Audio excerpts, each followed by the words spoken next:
అందం, ఆరోగ్యం, ఆత్మవిశ్వాసం అనూస్తో సాధ్యం. ట్రాన్స్ఫర్మేషన్ సర్వీసెస్ పైన flat 50% discount. Anu's since 1982.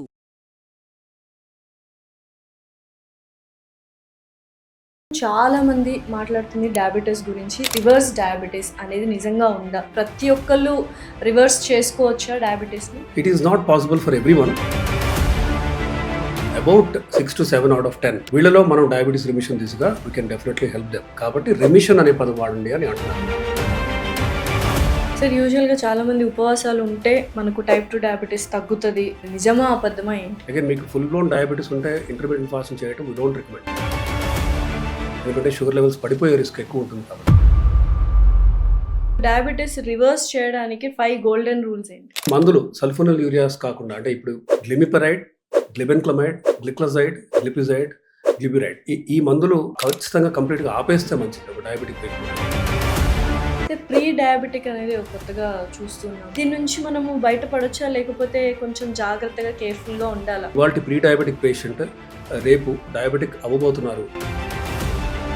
HbA1c ఇది కనుక 5.7 నుంచి 6.5 ఉన్నా కూడా వీళ్ళు ప్రీ డయాబెటిక్. స్టివియా అనేది యూస్ చేయొచ్చు మన షుగర్స్లో daily routine replacement? Artificial sweeteners వాడకండి. Hello everyone, welcome to Suman TV. This is anchor Lasya Reddy. So ప్రస్తుతం చాలా మంది మాట్లాడుతుంది డయాబెటీస్ గురించి. రివర్స్ డయాబెటీస్ అనేది నిజంగా ఉందా? మిత్తా ఫ్యాక్టా? అసలు ఎటువంటి డైట్ తీసుకుంటే మనం డయాబెటీస్ నుంచి పూర్తిగా మనం కోలుకుంటాము? ఇటువంటి బోల్డ్ అన్ని అంశాలు ఇవాళ డిస్కస్ చేయబోతున్నాము. సో ప్రస్తుతం మనతో పాటు ఉన్నారు ఫిజిషియన్ అండ్ అలాగే డయాబెటాలజిస్ట్ దిలీప్ గుడే గారు. డాక్టర్ దిలీప్ గుడే. నమస్కారం డాక్టర్ దిలీప్ గారు, ఎలా ఉన్నారు? గుడ్. అసలు ఏం నిజంగానే డయాబెటీస్ ఒక్కసారి వస్తే ఇంకా లైఫ్ లాంగ్ మనము దాన్ని వెంటనే ఉండాలి అండ్ ఎవ్రీడే టాబ్లెట్ వేసుకోవాలి టిల్ అవర్ డెత్ అని చెప్తూ ఉంటారు. Is it true? Not entirely true. Honestly డయాబెటీస్ని ఆల్మోస్ట్ 7 out of 10 డయాబెటిక్ పేషెంట్స్లో మనం రిమిషన్ దిశగా తీసుకెళ్ళచ్చు. అంటే వాళ్ళకి ఇప్పుడు డయాబెటీస్ ఉంది, ఒక 6 months down the line, 1 year down the line diabetes లేకుండా కూడా చేయొచ్చు ఖచ్చితంగా. దీన్ని మనం రివర్సల్ అనే పదం వాడకండి అని ADA, అమెరికన్ డయాబెటిక్ అసోసియేషన్ చెప్తుంది. రిమిషన్ అని వాడండి అని. ఎందుకంటే remission is a phase. Reversal అని అనగానే చాలా మంది పేషెంట్స్కి ఇంకా నాకు డయాబెటీస్ లైఫ్లో రాదు అనే ఫీలింగ్తో ఉంటారు. అది తప్పు బేసికలీ. అంటే ఒక రకమైన people get this false reassurance that వాళ్ళకి ఇంకా డయాబెటీస్ మళ్ళీ రాదు అని. కానీ it is a state of ఆ పర్టికులర్ స్టేట్లో వాళ్ళకి డయాబెటీస్ లేదు అని. But they can always get back diabetes again. అది 1 year అవ్వచ్చు, 2 years అవ్వచ్చు. అన్హెల్తీ లైఫ్ స్టైల్ కనుక ఫాలో అవుతే they can get their diabetes back. కాబట్టి రిమిషన్ అనే పదం వాడండి అని అంటున్నారు. అయితే ఒక్కసారి బ్లడ్లో షుగర్ అండ్ గ్లూకోజ్ లెవెల్స్ ఉన్నాయి అంటే డయాబెటిక్ అని చెప్పేస్తూ ఉంటారు. ఇందాక మీరు అన్నట్టు రెమిషన్ కూడా వచ్చే అవకాశాలు ఉంటాయని చెప్తున్నారు. బట్ టైం పీరియడ్ ఎంత ఉంటుంది? మనం ఆ హెల్దీ లైఫ్ స్టైల్ లీడ్ చేసుకొని ప్రతి ఒక్కళ్ళు రివర్స్ చేసుకోవచ్చా డయాబెటీస్ని? It is not possible for everyone. In fact about 6 to 7 out of 10 వీళ్ళలో మనం డయాబెటీస్ రిమిషన్ దిశగా we can definitely help them. దానికి మల్టీ ప్రాంగ్డ్ అప్రోచ్ అంటాము. ఒకటి లైఫ్ స్టైల్లో ముఖ్యంగా డైట్ ఏం తింటున్నాము, దాన్ని ఎక్సర్సైజ్ ఎంత చేస్తున్నాము, ఎలా చేస్తున్నాము, మందులు. ఇన్ఫ్యాక్ట్ డయాబెటీస్ రిమిషన్ దిశగా తీసుకెళ్ళడానికి కొన్ని క్లాసెస్ ఆఫ్ యాంటీ డయాబెటిక్ మందులు అందుబాటులో ఉన్నాయి. ఇవి వాడితే మంచి లైఫ్ స్టైల్ కనుక మనం ఫాలో అవుతే we can definitely make people non diabetic for that point of time. So ఈ నాన్ డయాబెటిక్ ఆ టైం పీరియడ్లో ఉన్న వాళ్ళు ఎటువంటి డైట్ తీసుకోవాలి? అంటే రివర్స్ డయాబెటీస్ డైట్ ఏంటి? So there is no one particular formula for it. Basically మనం కార్బ్స్, సింపుల్ కార్బ్స్ బాగా తగ్గేయాలి. అంటే తినగానే డైజెస్ట్ అయ్యి ఈజీగా షుగర్ స్పైక్ అయ్యే ఫుడ్స్ కొన్ని ఉంటాయి. అంటే గ్లైసిమిక్ ఇండెక్స్, అంటే తినగానే స్పైక్ అయ్యే ఫుడ్స్ని హై గ్లైసిమిక్ ఇండెక్స్ ఫుడ్స్ అంటాం. మామూలుగా ఇడ్లీ అవ్వచ్చు, వైట్ రైస్ అవ్వచ్చు, మైదా కానీ, ప్లెయిన్ షుగర్స్ కానీ, ఇవన్నీ కూడా ఏంటంటే తీసుకోగానే ఒక బ్లడ్ షుగర్ స్పైక్ అవుతుంది. ఇవి మనం అవాయిడ్ చేయాలి. సింపుల్ కార్బ్స్ కంప్లీట్గా అవాయిడ్ చేస్తూ కాంప్లెక్స్ కార్బ్స్ తినగానే డైజెస్ట్ అవ్వడానికి ఎక్కువ టైం పట్టే ఫుడ్స్ని మనం ఎంకరేజ్ చేయాలి. సో కాంప్లెక్స్ కార్బ్స్ తీసుకున్నప్పుడు body takes little more time. Intestines digest చేసుకోవడానికి ఇంటెస్టైనల్ ట్రాన్సిట్ టైం అంటాం. ఇది పెరిగే విధంగా మనం ఫుడ్స్ని ఎంకరేజ్ చేయాలి. ఫర్ ఎగ్జాంపుల్ మల్టీగ్రెయిన్తో చేసిన రోటీ అవ్వచ్చు, బ్రౌన్ రైస్ అవ్వచ్చు. ఇవేంటంటే కాంప్లెక్స్ కార్బ్స్ తినగానే it takes at least 2 to 3 hours of time to digest. అందుకే మీరు ఇఫ్ యూ నోటీస్ ఒక 3-4 ఇడ్లీలు తిన్న తర్వాత గంటలోనే మనకు ఆకలేస్తుంది. కానీ 2 మల్టీగ్రెయిన్ రోటీ తింటే మీకు 3 hours వరకు you will not feel hungry. So ఈ మల్టీగ్రెయిన్ రోటీస్ తినాలి. కార్బ్స్ తింటే కాంప్లెక్స్ కార్బ్సే ఉండాలి, ఫైబర్ బాగా ఎక్కువ ఉండాలి, ప్రోటీన్ని బాగా ప్రోత్సహించాలి మనం బేసికలీ. అది ప్రిఫరబుల్లీ ప్లాంట్ ప్రోటీన్. రకరకాల boiled soya, chana, rajma, beans, then moong dal, toor dal, urad dal, peas and peanuts కానీ ఇవన్నీ కూడా బాయిల్ చేసుకొని తీసుకోవచ్చు. వెజ్జీస్ బాగా తీసుకోవాలి. టొమాటో, క్యారెట్, కీరా, బ్రాకలీ, లెటస్, క్యాప్సికమ్, స్పినాచ్ లాంటివి. సో ఇలాంటి ఫుడ్స్‌ని ఎంకరేజ్ చేస్తూ ఇన్‌ఫాక్ట్ లంచ్ ఆర్ డిన్నర్‌లో ఒక మీల్‌కి కంప్లీట్‌గా కార్బ్స్ తీసేయటమే బెటర్.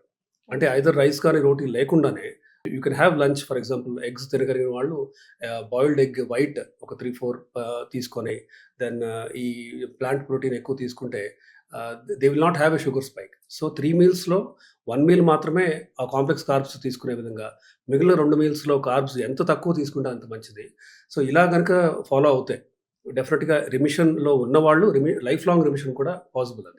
సార్ ప్లాంట్ ప్రోటీనే తీసుకుంటే బెటర్ అంటున్నారు కదా! What about like lean meet తీసుకోవచ్చా? అండ్ నాన్ వెజ్ తీసుకునే అవకాశాలు ఉండే ఎలాగా? సో వైట్ మీట్ అంటే బేసిక్‌గా fish and chicken and of course egg whites కూడా మంచివే. బట్ రెడ్ మీట్ మాత్రం అవాయిడ్ చేయాలి. ఇప్పుడు ఓకే. మటన్ లాంటిదంతా అవాయిడ్ చేయాలి. అయితే ఫిష్ ఆర్ చికెన్ తీసుకున్నప్పుడు it should not be fried. It should only B boiled. Again వాటిని దేనితో తింటున్నారు కూడా ఇంపార్టెంటే. యూజువల్‌గా most of the meat with carbs again అంటే అది రైస్ కానీ, రోటీ కానీ. సో ఫిష్ ఆర్ చికెన్ పీసెస్‌ని మీరు వెజ్జీస్‌తో తింటే అంటే వెజ్ సలాడ్‌లో chicken pieces or fish pieces వేసుకొని తీసుకుంటే that is the best way. ఒకవైపు మీకు ప్రోటీన్ అందుతుంది. ఇంకోవైపు ఫైబర్ కూడా అందుతుంది. సో నాన్ వెజ్ తీసుకుంటే వైట్ మీట్ ఉండాలి. ఎగ్ వైట్స్ తీసుకోవచ్చు. అగైన్ యెల్లో 40 దాటాక డయాబెటిస్ ఉంటే we don't recommend yellow. Okay. Recommended daily అలవెన్స్‌లో కొలెస్ట్రాల్ లెవెల్స్ ఒక ఎగ్ యెల్లోలో చాలా ఎక్కువ ఉంటుంది.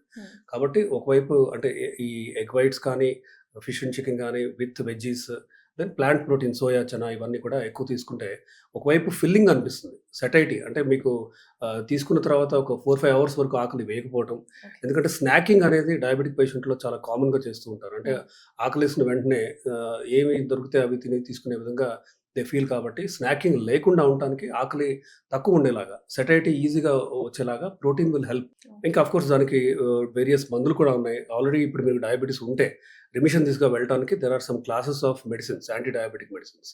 GLP-1 రిసెప్టర్ అగనిస్ట్ అని, దెన్ ఇంకోవైపు SGLT2 ఇన్హిబిటర్స్ అని. ఇప్పుడు GLP-1 రిసెప్టర్ అగనిస్ట్‌లో మనకి సెమాగ్లూటైడ్, తిర్జపటైడ్, డ్యూలాగ్లూటైడ్, లిరాగ్లూటైడ్ 4 ఉన్నాయి.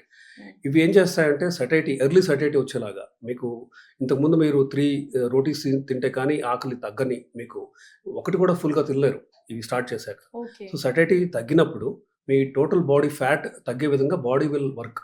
సో బాడీ ఫ్యాట్ తగ్గుతున్న కొద్దీ మీకు షుగర్ రివర్సల్ అనేది కావాల్సిన సాధ్యం. ఎనర్జీ ఎక్కడి నుంచి వస్తది సార్? ఇప్పుడు ఒక రోటీతోనే మనం తినలేకపోతున్నాము అన్నప్పుడు రైట్. కావాల్సిన ఎనర్జీ ఎక్కడి నుంచి వస్తుంది? మంచి క్వెషన్ అది. యాక్చువల్‌గా ప్రోటీన్ కంటెంట్ ఎక్కువ ఉండి మీరు ఈ మందులు GLP-1 క్లాస్ తీసుకున్నప్పుడు మీకు ఆకలి తగ్గుతుంది. యాక్చువల్‌గా బాడీ విల్ మెటబోలైజ్ అంటే బేసిక్‌గా ఒక సెట్ పాయింట్ అనేది మారుతుంది బాడీలో. So metabolism will all shift towards protein. Okay. కాబట్టి ఇలా చేసినప్పుడు మీకు ఆకలి ఎయ్యదు.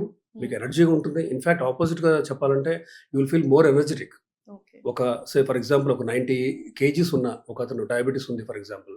తను if he is shifting towards this GLP-1 class with higher protein diet with high fibre అనుకోండి.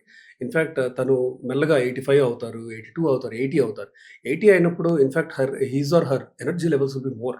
Okay. They will be able to workout more. They will be more active. In fact OSA obstructive sleep apnoea అనేది obese పేషెంట్స్‌లో చాలా common.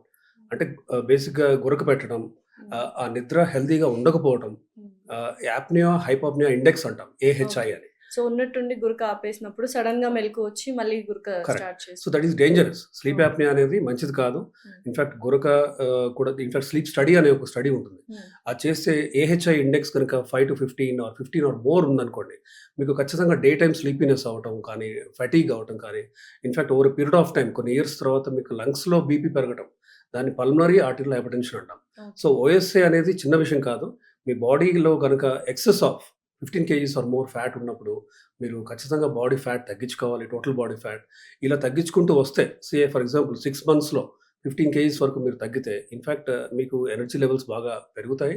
You will feel better. ఇంకోవైపు sugar control కూడా ఈజీగా అవుతుంది. Sir యూజువల్‌గా చాలామంది ఉపవాసాలు ఉంటే మనకు టైప్ 2 డయాబెటిస్ తగ్గుతది అన్న అపోహలో ఉన్నారు. మరి అది నిజమా? అబద్ధమా? ఏంటి? సో ఉపవాసం అంటే ఎలా చేస్తున్నారో కూడా ఇంపార్టెంట్. ఇప్పుడు people who do intermediate fasting, again మీకు ఫుల్ బ్లోన్ డయాబెటిస్ ఉంటే ఇంటర్మీడియట్ ఫాస్టింగ్ చేయడం వీ డోంట్ రికమెండ్. ఎందుకంటే షుగర్ లెవెల్స్ పడిపోయే రిస్క్ ఎక్కువ ఉంటుంది కాబట్టి ఇంటర్మీడియట్ ఫాస్టింగ్ ఆర్ ఇన్‌ఫాక్ట్ ఉపవాసం చేసినప్పుడు ఫ్లూయిడ్ ఇంటేక్ బాగా ఉండేలాగా చూసుకోవాలి. కనీసం 3 లీటర్స్, 3.5 to 4 లీటర్స్ వాటర్ తీసుకునే విధంగా ఇంపార్టెంట్. అండ్ 15 to 16 అవర్స్ మీరు ఉపవాసం ఉండాలి అంటే మీరు pre diabetic or mild diabetic అవుతేనే అది సాధ్యం. ఓకే. సో, అలా కాకుండా ఇఫ్ యూ ఆర్ హ్యావింగ్ మీకు తీవ్రమైన డయాబెటిస్ ఉండి ఇన్సులిన్ తీసుకునే లెవెల్‌లో గనుక మీకు షుగర్ ఉంటే, మీకు షుగర్స్ పడిపోయే రిస్క్ ఎక్కువ ఉంటుంది ఇంటర్మిటెంట్ ఫాస్టింగ్‌లో. హ్మ్. సో, ఉపవాసం ఉండేవాళ్ళు only mild diabetic, obese, pre diabetic patients వీళ్ళే చేయొచ్చు. Okay. Not full blown diabetic. So, diabetes